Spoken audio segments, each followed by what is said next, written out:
Welcome to this Sutherland and Blackwell advisory video on executive intelligence. Today we're exploring the shameless executive, radical boldness, mastering the fear of judgment, and unwavering authority in high-stakes leadership. In this first part, we're going to deconstruct the psychology behind executive hesitation, because even the most experienced leaders hit a wall when the stakes are high. We'll start by examining the invisible mental barriers that cause even seasoned directors to stall. Then, we'll dive into the social conditioning most of us carry, that deep-seated need to seek consensus, play it safe, or avoid stepping on toes. The truth is, high-stakes leadership demands speed and clarity. But when you're trapped by a fear of making the wrong call, or worried about how your decision will look to others, action grinds to a halt. By understanding where this hesitation actually comes from, you can break through those mental handbrakes and start making genuinely bold, confident decisions. Here, we're contrasting two fundamentally different mindsets in leadership. First, there's the conformity trap, or what we call the safety-first mindset. This is where leaders prioritize playing it safe, avoiding friction, and keeping everyone comfortable. But here's the hidden cost. That instinct to minimize risk leads directly to organizational inertia.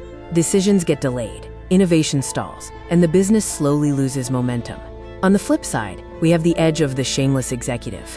This isn't about being reckless. It's about having the courage to strip away internal politics, ego, and corporate sugarcoating.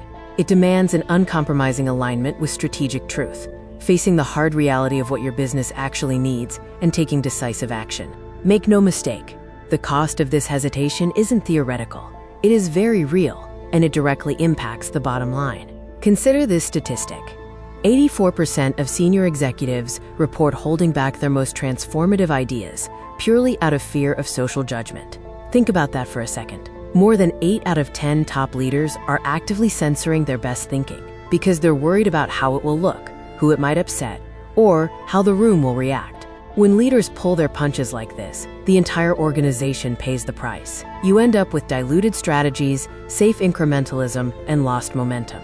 Ultimately, this fear of judgment creates a direct bottleneck on two critical drivers of success: your company's market valuation and its speed of innovation. This performance metric gives us a crystal clear look at the real-world impact. Bold, decisive leaders deploy their capital, whether that's financial capital, human talent, or executive time, at a far higher velocity than their peers. Why? Because while average leadership teams are locked in endless alignment loops trying to get everyone on board, bold executives make the hard call and move. When you systematically seek total consensus, speed drops to zero. You wait for every stakeholder to feel safe, every opinion to be weighed, and every edge to be smoothed off. By the time consensus is reached, the market window has often closed. Capital velocity isn't just about spending faster. It's about compounding your strategic advantage before the competition even finishes their alignment meetings. Now, in this second part, we're transitioning from diagnosing the problem to delivering the solution. We're introducing the Sutherland and Blackwell radical boldness model, a structured strategic framework designed specifically to help high-stakes leaders build two things: authentic executive authority and rejection immunity. Let's be clear, this isn't about adopting an aggressive persona or faking confidence. Authentic authority comes from total clarity on strategic truth and standing by your convictions when the heat is on. And rejection immunity? That's your mental armor. It's the ability to execute high-stakes decisions, absorb pushback, and navigate political friction without letting external noise derail your mission. When you combine authentic authority with rejection immunity, The Sutherland and Blackwell radical boldness model rests on 3 core pillars. First, rejection immunity. This is the critical shift where you decouple your personal self-worth from tactical outcomes, pushback, or criticism. When a project faces friction or an idea gets challenged, an immune executive doesn't take it personally. They treat it simply as operational data. Second, sovereign clarity.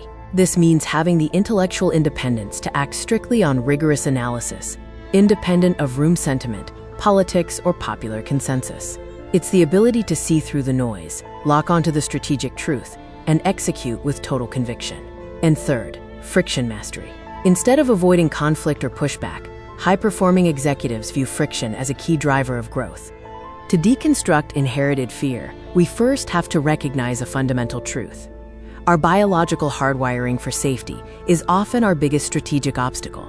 For thousands of years, social rejection meant exile, and exile meant death. That deep evolutionary programming still fires in our brains whenever we prepare to challenge room consensus, make a controversial call, or take a high-stakes stand. Your brain interprets social friction as a threat to survival.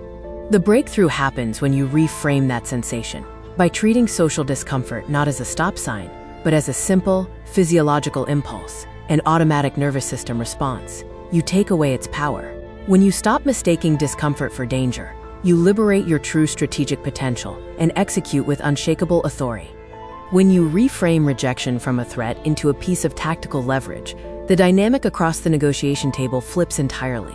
Most average leaders enter high-stakes rooms subtly begging for approval. They want to be liked, they want to smooth over friction, and they desperately seek validation. But counterparties smell that neediness instantly, and they use it to squeeze concessions, drag out timelines, and dictate terms. The bold executive operates differently. They walk into the room completely unattached to social validation. Because they aren't afraid of a no, they hold the ultimate power in negotiation, the genuine willingness to walk away. When you stop seeking approval, you reset the frame. You force the other side to stop evaluating you and start evaluating whether they see. Building true executive boldness doesn't happen by accident. It follows a deliberate, four-step progression. Step 1 is to audit your decision bottlenecks. You have to identify where fear, analysis paralysis, or consensus seeking are secretly stalling action within your leadership team. Step 2 is to neutralize emotion when facing dissent. Dissent isn't a personal attack, it's just operational data. When you strip away the emotional sting of pushback, you stay in control of the room. Step 3 is to affirm high conviction choices. This is where you stop making safe, diluted compromises and start standing firmly behind bold, evidence-backed decisions. And step 4 is to command through radical clarity. When your direction is crisp, transparent, and completely free of ambiguity, your entire organ. Now, in this third and final part, we move from strategy to execution. Theory is meaningless without implementation. That's why we're breaking down the practical solutions and concrete tactical protocols you need to operationalize these principles immediately. We'll show you exactly how to integrate radical boldness into 3 core areas of your daily routine: how you command the room in high-stakes communications, how you maintain leverage in negotiations, and how you make rapid, high-conviction daily decisions. This is about turning executive intelligence into measurable performance. To operationalize these principles, put these 4 key protocols into practice. 1. Eliminate apologizing frames. Cut out weak qualifiers like, "Sorry to interrupt," or "I could be wrong," but they signal self-doubt before you've even made your point. State your position directly. 2. Embrace strategic silence. State your offer, price, or directive, and then pause completely. Rushing to fill an uncomfortable silence usually leads to unforced concessions. Let the other side carry the pressure of the room. 3. Ask for the audacious. Anchor aggressively from the start. Asking for ambitious terms resets room expectations, expands your leverage, and establishes immediate authority. 4. Own mistakes as data, not failures. When a decision misses the mark, skip the defensive excuses. Treat the out. Here is the fundamental contrast in framing. The conventional executive operates from fear, constantly worried about causing friction, upsetting key stakeholders, or losing approval. As a result, they dilute their terms, compromise on core vision, and settle for short-term consensus. The bold executive operates from conviction. They state their requirements clearly and unapologetically, grounded in the firm belief that their conditions are required to protect long-term value creation. They understand that pleasing everyone in the short term guarantees mediocre results in the long term. Their authority doesn't come from aggression. It comes from unwavering alignment with strategic truth. This behavior matrix highlights the fundamental shift required to scale real leadership authority. Traditional leadership defaults to safe, incremental budget management and conflict avoidance, hedging bets, pleasing stakeholders, and protecting the status quo. But incremental thinking yields incremental results. The unapologetic executive makes a decisive pivot, moving from cautious spending to bold, high-conviction capital allocation, and replacing passive conflict avoidance with radical crisis mastery. They don't wait for crises to pass or hide behind conservative forecasts. They deploy resources aggressively where the value is created, lean into necessary friction, and take command when the stakes are highest. In conclusion, remember this fundamental truth. Credit does not belong to the critic, the spectator, or the passive manager sitting safely on the sidelines. Credit belongs to the leader who is actually in the arena, whose face is marred by dust, sweat, and effort. True leadership demands that you risk friction, take bold stances, and carry the full burden of high-stakes decisions. You will make mistakes, and you will face resistance, but that is the price of high-velocity impact. Stop seeking safety, stop waiting for permission, and step unapologetically into the arena. That is the essence of our vision of leadership, and that is how enduring value is built. We now enter the fourth part of this session: real-world applications and measurable impact. Unapologetic leadership isn't an abstract philosophy. It is a value creation engine. When you eliminate hesitation, stop begging for consensus, and operate with uninhibited conviction, the results show up directly on your balance sheet. In this segment, we examine the concrete financial, operational, and strategic return on investment. We will break down how moving at high velocity, seizing market inefficiencies, and holding unyielding terms generates tangible, long-term value for your enterprise. When we quantify the return on bold executive action, the financial mechanics are clear. Fully 50% of your total return stems directly from platform innovation, building proprietary ecosystems, establishing market standards, and creating scalable infrastructure that competitors cannot easily copy. Another 30% is driven by asymmetric market share expansion, capitalizing on competitor hesitation, moving aggressively into open space, and seizing high-margin territory while others are stalled in analysis paralysis.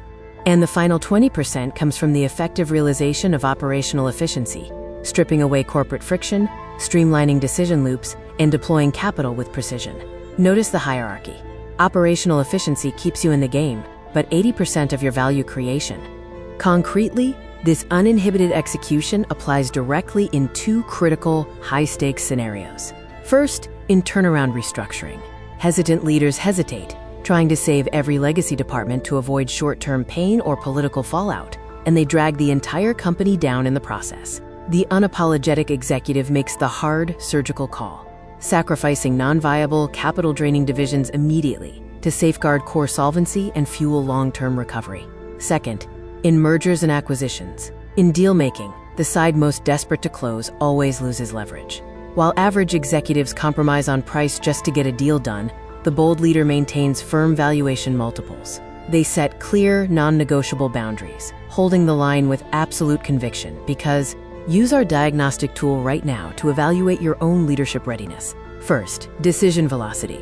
Do you make critical decisions within 24 hours of gathering 70% of the data? Or do you hide behind endless analysis paralysis, waiting for a perfection that never comes? Second, radical transparency. Do you speak unpopular truths directly to your team and board, or do you soften the message to keep the peace and stay comfortable? And third, resilience under fire.